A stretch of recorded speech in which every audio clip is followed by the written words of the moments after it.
Good evening class. मैं प्रीतम सिंह आपके लिए लेके आया हूँ हिंदी का सेशन। तो लास्ट टाइम हमने जो क्लास छोड़ी थी उस क्लास में हमने पढ़ा था शब्द और शब्द का वर्गीकरण। तो शब्द के वर्गीकरण में नंबर 1 पढ़ चुके हैं हम।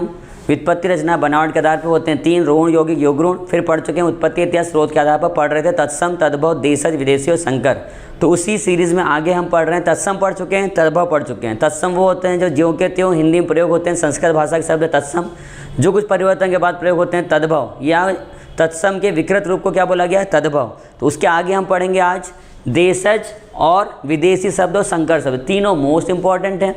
याद रखिए 2-3 सालों से संकर शब्द ज़्यादा आ रहा है, इसमें से देशज विदेशी में से भी क्वेश्चन पूछ लेता है। ठीक है, तो पहली बात याद रखिए कि अगर देशज शब्द पूछा है तो साथ में ऑप्शन में विदेशी शब्द होगा, और विदेशी पूछा साथ में क्या होगा, देशज शब्द ज़्यादातर होता है। तो आज पढ़ते हैं देशज और विदेश शब्द। इससे पहले मैंने लास्ट टाइम 2 क्वेश्चन पूछे थे आपसे, बच्चों ने बहुत सही आंसर दिया है। ज़्यादातर 95% बच्चों ने सही आंसर दिया है। मैंने पूछा था 2 पहलुओं के आंसर, उसमें से था एक पहली थी 2 मुँह छोटा एक मुँह बड़ा, आधा मांस लीले खड़ा, बीचे बीच लगावे फांसी, अर्थ बताए तो आवे हासी। इसका आंसर था पजामा। और 5 कबूतर 5 रंग, महल में जाके एक रंग, इसका आंसर था 5 सुपारी। तो जिन बच्चों ने आंसर दिया वेरी वेरी गुड। सेशन के एंड में मैं आपसे आज भी 4 क्वेश्चन पूछूंगा। इन क्वेश्चन को आप नोट करिए, वो मोस्ट टाइम पे क्वेश्चन है जो आपको एग्जाम को क्रैक करने में आपकी हेल्प करेंगे। तो पढ़ते हैं आगे, पढ़ते हैं देशज शब्द। देखिए हिंदी भाषा जो है, कोई भी भाषा समृद्धशाली या कोई भाषा कब विकसित कहलाती है, जब उस भाषा में अनेक भाषाओं के शब्द हों या उस भाषा में इतनी क्षमता हो कि उसका प्रयोग शिक्षा, शासन और साहित्य में हो सके। तो जब हिंदी भाषा के अपने खुद के शब्द बहुत कम हैं, जो सब संस्कृत भाषा से लिए गए, उनके 2 रूप हो गए, एक तत्सम और एक तद्भव। इसके बाद जो हमारी भारतीय भाषाओं के स्थानीय बोलियों के शब्द थे वो कहलाए देशज, और इनको छोड़ के जो भी शब्द बच गए वो सब क्या कहलाते हैं, विदेशी शब्द। तो देशज शब्द की परिभाषा ये, पहले बात ये बस समझो, इसको देशी शब्द नहीं लिखा, यहाँ मैं बता रहा हूँ इसको ऐसा बेटा देशी शब्द लिखा है क्या इसने, नहीं। क्या लिखा है इसने, देशज शब्द। क्या लिखा है इसको, देशज। तो देशज क्यों बोला, जबकि इसको विदेशज कम ही जगह प्रयोग होता है, तत्समज नहीं लिखा, तद्भवज। इसको लिखा देशज। देश लिखने के पीछे क्या अर्थ है, जब हम पढ़ते हैं जलज, हम पढ़ते नहीं पढ़ते जलज, जलज मतलब होता है जल, मतलब होता है जल, और ज मतलब होता है उत्पन्न हुआ। तो जो जल में उत्पन्न होता है उसे क्या बोलते हैं, कमल। उसी प्रकार देशज का मतलब क्या हुआ कि देश मतलब हमारा देश, और जा मतलब उत्पन्न होना। तो जो देश में उत्पन्न हुआ उसे क्या बोलते हैं, देशज शब्द। इसका मतलब ये हुआ कि देशज का शाब्दिक अर्थ हुआ देश में जन्मा या देश में उत्पन्न हुआ शब्द। क्या कहलाता है, देशज। तो वे शब्द जो हमारी स्थानीय भाषाओं के या भारतीय बोलियों के हैं और लेखक के माध्यम से हमारी हिंदी भाषा में आ गए हैं, वो क्या कहलाते हैं, देशज शब्द कहलाते हैं। कौन से शब्द, जो हमारी स्थानीय भाषाओं और भारतीय बोलियों के शब्द क्या कहलाते हैं, देशज शब्द। लेखक के माध्यम से क्यों बोला, क्योंकि हर भाषा में कोई ना कोई साहित्य का जन्म लेता है। जब वो साहित्यकार उस भाषा में जन्म लेगा तो आगे चल के वो कोई ना कोई साहित्य की रचना करेगा। उसकी जो भी साहित्य है अगर वो बहुत ज़्यादा प्रसिद्ध हो जाता है तो उसके जो शब्द होते हैं, प्रयोग होते हैं, वो धीरे धीरे किस में आ जाते हैं, हिंदी भाषा में आ जाते हैं। उन्हें ही बोला गया देशज शब्द। हमारे यहाँ वैसे भी विभिन्न बोलियाँ हैं, तो देशज शब्द हमारे लिए गए हैं और बिल्कुल पहचान पाना मुश्किल है कि देशज शब्द है कि हिंदी शब्द है। तो इसमें कुछ समझते हैं आगे। तो देश शब्द की परिभाषा बन जाएगी, देश में जन्मे शब्द क्या कहलाते हैं, देशज शब्द। अब देखिए ध्यान से, तो जैसे मैंने यहाँ कुछ बोर्ड पे लिख रखे हैं, ये लिखा है मैंने देशज शब्द, इसमें लिख रखा है मैंने जैसे रोटी, रोटी शब्द क्या है, देशज। आप एग्जाम में कैसे क्रैक करोगे, तत्सम शब्द से तत्सम तद्भव हटाना सीख जाओगे, और विदेशी तो क्या बन जाएगा, देशज। 3 ऑप्शन आपको हटाने पड़ेंगे, फिर ऑप्शन लगाना पड़ेगा।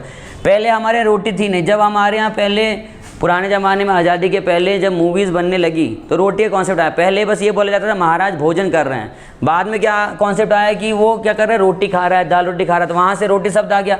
वैसे ही क्या शब्द आया, खटिया। पहले बोलते थे महाराज सैन कक्ष में पुराने ज़माने में, फिर क्या आया, एक शब्द खटिया आ गया।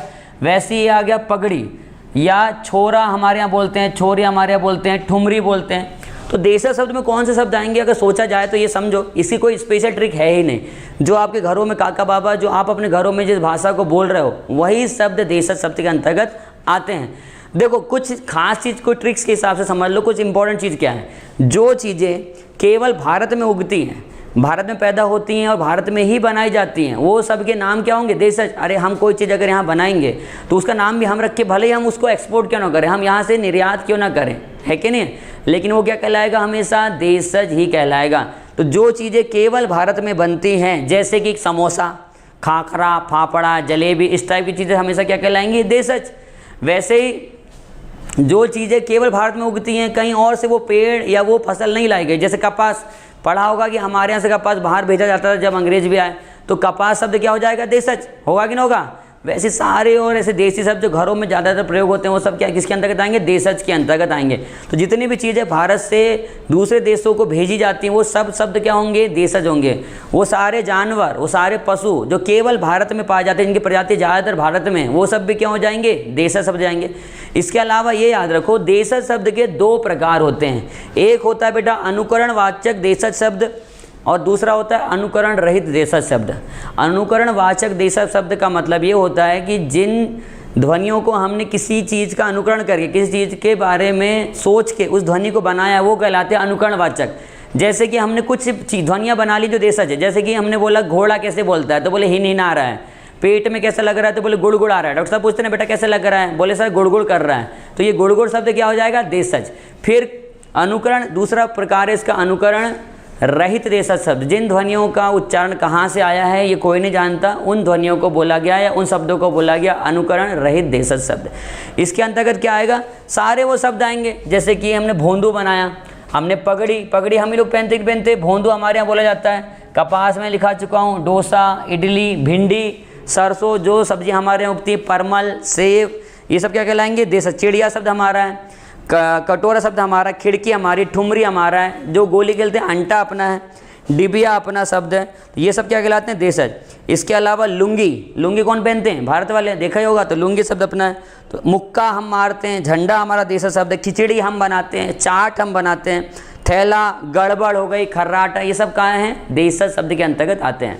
तो आप इनको पढ़ोगे बहुत मज़ा आएगा, बुक से आप इनको जरूर पढ़िए, बहुत अच्छा लगेगा। तो जितनी भी चीज़ें हमारे यहाँ उगती हैं, जितनी चीज़ें जो जानवर ज़्यादा हमारे पाए जाते हैं, जो पशु हमारे पाए जाते हैं, जो वृक्ष हमारे यहाँ पाए जाते हैं, जो चीज़ें केवल भारत में बनती हैं, वो सब किसके अंतर्गत आएंगी, देशज शब्द के अंतर्गत आएंगे। नंबर 2 पढ़ते हैं विदेशी शब्द। विदेशी शब्द मतलब कि जो शब्द विदेशी भाषा के हैं और आवश्यकता, सुविधा, शुद्ध उच्चारण और शुद्ध लेखन के कारण हमारी हिंदी भाषा में आ गए हैं, वो कहलाते हैं विदेशी शब्द। तो तत्सम, तद्भव और देशज शब्द को छोड़ के, हिंदी शब्दों को छोड़ के जो भी अब बच गया वो सारे क्या हैं, विदेशी शब्द हैं। तो विदेशी शब्द किस किस भाषा के हो सकते हैं, विदेशी शब्द होते हैं फारसी के, अरबी के, अंग्रेजी के, तुर्की के, चीनी के, जापानी, पुर्तगाली, फ्रांसीसी, डच, रूसी और अनेक भाषाएं और। तो समय समय पे लोग यहाँ पर आए, दूसरे देश की संस्कृतियाँ यहाँ आई, वो यहाँ बस गए और उनके जो शब्द हमारे यहाँ प्रयोग हो गए। तो विदेशी शब्द की ट्रिक क्या होगी कि जितनी भी चीज़ें हम बाहर से यहाँ बुलवाते हैं, जितनी भी चीज़ें दूसरे देशों से यहाँ बुलवाते हैं, वो सारी चीज़ों के नाम क्या होंगे, हमेशा विदेशी होंगे। ये जितने भी बाहर के लोग यहाँ आके उन अपनी संस्कृतियों को छाप छोड़ गए, उनके शब्द यहाँ छोड़ गए, उनके इतिहास यहाँ छोड़ गए, वो शब्द क्या होंगे, हमेशा विदेशी शब्द होंगे। जैसे कि आपने अगर पिज़्ज़ा बोला तो पिज़्ज़ा हमारे यहाँ का है क्या, नहीं। पिज़्ज़ा शब्द कहाँ से आया, बाहर से आया। या पहले हम बोलते थे खरीदारी करना, अब क्या बोलते हैं, शॉपिंग करना। शॉपिंग शब्द क्या है, विदेशी है। तो इसकी एक ट्रिक समझ लो, मैंने जब आगत स्वर पढ़ाए थे तो मैंने पढ़ाया था 2 चीज़ें आगत स्वर में, यहाँ ध्यान से देखो। एक तो बेटा आगत स्वर, ये जिसके ऊपर ऐसा लगा हो ये हमेशा क्या होगा, विदेशी होगा, और वो भी कौन सी भाषा का होगा, अंग्रेजी भाषा का। और या तो किसी के नीचे क्या लगा हो, नुक्ता, तो ये भी शब्द किसका होगा, फारसी भाषा का होगा। तो जैसे यहाँ मैंने लिखा है, देखो विदेशी शब्द किस भाषा के होते हैं, अंग्रेजी भाषा के हो सकते हैं, फारसी के, अरबी के, पुर्तगाली के, तुर्की के और चीनी के। तो यहाँ मैंने लिखा है कंप्यूटर, मैंने क्या लिखा है, कॉलेज। एक ध्यान से ट्रिक समझो, कुछ शब्द बता रहा हूँ, जैसे कि देखो कंप्यूटर क्या चीज़ है, यहाँ देखो मैं लिख रहा हूँ COMPUTER, ये लिखा कंप्यूटर। और हम उसको हिंदी में कैसे लिखते हैं, कंप्यूटर। देखो हिंदी में इसको एक्चुअल में क्या बोलते हैं, संगणक। हिंदी में क्या बोलते हैं इसको, संगणक बोलते हैं, संगणक। तो हिंदी में बोलते हैं संगणक। ये जो कंप्यूटर शब्द है इंग्लिश का, इसका हमने सिर्फ उच्चारण लिख रखा है, हिंदी में लिखा है कि नहीं लिखा, इसका केवल अपने उच्चारण लिख के रखा है। तो ऐसे कोई भी शब्द जो अंग्रेजी भाषा के हैं और उसके उच्चारण को आप हिंदी में लिखते हो, जिसको क्या बोलते हैं, इंग्लिश। ये नई भाषा को जन्म दिया है आपने, ना तो ये हिंदी है और ना इंग्लिश है, कौन सी भाषा है, इंग्लिश। तो इसका केवल आपने क्या लिखा है, उच्चारण लिख लिया यहाँ पे, तो ये क्या कहलाएगा, विदेशी शब्द। तो ऐसा कोई भी शब्द जो इंग्लिश का है लेकिन वो हिंदी में लिखा जा रहा है, जैसे हम मोबाइल लिखते हैं ना, दुकानों में लिखा रहता है मोबाइल, ऐसा लिखा रहता है, ऐसा मोबाइल शॉप, मोबाइल। ये किस भाषा का होगा बेटा, अंग्रेजी भाषा का होगा, क्योंकि MOBILE होता है कि नहीं होता। वैसे देखो नॉलेज ये अंग्रेजी भाषा के, स्कूल SHOO स्कूल होता है, SCH फीस और रेडियो, ये सब RADI होता है कि नहीं होता। तो ऐसे शब्द जो अंग्रेजी का केवल क्या है, ये हिंदी उच्चारण है, वो सब क्या कहलाते हैं, अंग्रेजी भाषा के शब्द ही होंगे। इसके अलावा जिनमें नुक्ता लगा वो शब्द क्या होंगे, विदेशी भाषा के। तो ये बन जाएगा एक पहचान। इसके अलावा जितनी चीज़ें बाहर से मंगाते हो वो सब क्या होंगे, विदेशी भाषा शब्द होंगे। जैसे फारसी भाषा शब्द में बोला जिंदगी, आईना, ये मोस्ट इंपॉर्टेंट आ चुका है। चिराग, बेकाम, बेरहम, याद रखना कि फारसी भाषा के शब्दों में बे और बद शब्द का प्रयोग बहुत होता है, ठीक है। बे और बद, जैसे बदबू बोलते हैं, और बेकाम, बेरहम, जादू, सरदार, ये सब किस भाषा के बेटा, फारसी। उसी प्रकार अरबी भाषा के शब्द भी हैं, अंग्रेजी के भी हैं, पुर्तगाली के भी हैं। जैसे कि ये भी आप दिमाग लगा सकते हो, ये भी अच्छी चीज़ है, एक ट्रिक, कि जब आप पढ़ते हो इतिहास तो ये पता चलता है कि मान लो कि तंबाकू खेती हमारे यहाँ नहीं करते थे, तो तंबाकू किसने लाई, पुर्तगालियों ने लाई। तो अब वो शब्द भी किस भाषा का होगा, पुर्तगालियों का ही होगा। ऐसे आप समझें, बाल्टी शब्द, बाल्टी हमारे यहाँ नहीं थी, पुर्तगाली नहीं थी, ये शब्द किस भाषा का है, पुर्तगाली। तौलिया शब्द किसका है, पुर्तगाली। तो इतिहास में जो लोग आए, जो खेती हमारे यहाँ नहीं थी और वो खेती उनने इंडिया में आगे करी, तो वो शब्द भी किस भाषा होंगे, उसी भाषा के होंगे। जैसे कि आप बोलते हो काजू, तो काजू भी हमारे यहाँ नहीं होती थी, वो किस भाषा का है, पुर्तगाली। या आप बोलते चीकू या लीची, ये किस हमारे यहाँ नहीं होते थे, ये चीन से आए, तो किस भाषा के शब्द हो जाएंगे, चीनी शब्द हो जाएंगे। इस प्रकार से आपको ट्रिक लगानी पड़ेगी। तो ये 1 से 2 नंबर के एग्जाम में आते हैं। इसके बाद पढ़ते हैं संकर शब्द, ये IMP है, ये आता है। संकर शब्द की परिभाषा ये है कि वे शब्द जो 2 भाषाओं के शब्द से मिलकर बने हैं, वे शब्द जिनकी रचना 2 अलग अलग भाषाओं के शब्दों से मिलकर हुई है, वो कहलाते हैं संकर शब्द। या ये हो सकते हैं कि वे शब्द जो तत्सम, तद्भव, देशज, विदेशी, संकर, इन चारों में से किसी भी 2 के मेल से बने, वो क्या कहलाते हैं, संकर शब्द। तो एग्जाम में बहुत सरल क्वेश्चन आते हैं, मैं आपके लास्ट एग्जाम सेशन के लास्ट में आपसे क्वेश्चन पूछूंगा भी इसका।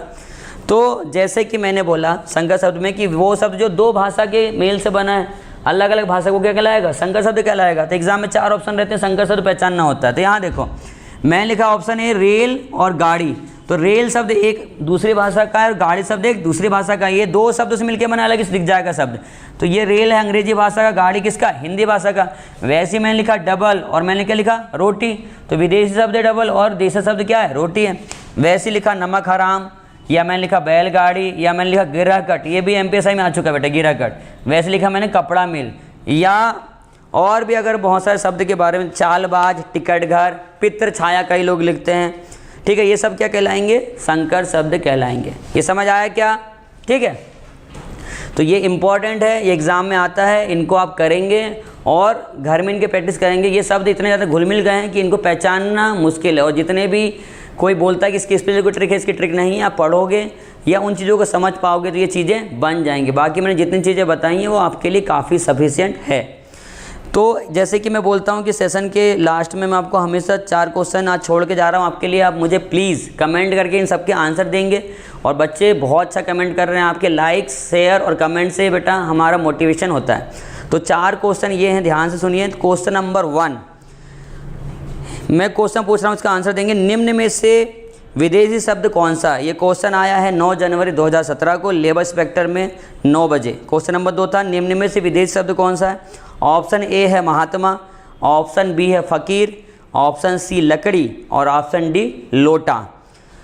क्वेश्चन नंबर 2, संकर शब्द कौन सा है। क्वेश्चन नंबर 2 है संकर शब्द कौन सा है। ऑप्शन ए है खेत, ऑप्शन बी है रेलगाड़ी, ऑप्शन सी है विवाह और ऑप्शन डी है निर्मम। क्वेश्चन नंबर 3, मैंने पहेलियों का एक क्रम चलाया हुआ है, रोज़ मैं 2 पहेलियाँ पूछ रहा हूँ, इनको आप नोट करेंगे। एग्जाम्स में आती हैं, MPSI में रोज याद रखना कि 2 पहेलियाँ हर एग्ज़ाम में आती हैं, तो ये आप नोट करें। पहेली के मुझे आंसर भी दें। तो पहेली नंबर 1 ये है, छोटा सा काला घर घूमत रहेल इधर उधर। छोटा सा काला घर घूमत रहेल इधर उधर। ऑप्शन ए स्याही, option B pen, option C छाता और ऑप्शन डी झाड़ू। 14 सितंबर को ये भी MPSI में आई हुई है। पहली नंबर 2 है, मोर घर को पहरेदार। मोर घर को पहरेदार, नहीं खाए नहीं पिए, जुग जुग तलक जिए। इसके ऑप्शन हैं चौकीदार, ऑप्शन बी ताला, ऑप्शन डी ऑप्शन ए चौकीदार, ऑप्शन बी ताला, ऑप्शन सी किवाड़ और ऑप्शन डी इनमें से कोई नहीं। ये भी MPSI में 14 सितंबर 2016 को आया हुआ है 2 बजे। तो इन चारों क्वेश्चन के आंसर आप मुझे कमेंट में शेयर करें, मैं उसमें लाइक करूँगा, मतलब आंसर सही है, या जिन बच्चों के गलत होंगे मैं उनको अगर टाइम मिला तो ज़रूर कमेंट भी करूँगा। तो कृपया इनके नोट कर लें, और क्लासेस कंटिन्यू रहेंगी, आगे से हम मिलेंगे फिर नेक्स्ट टाइम।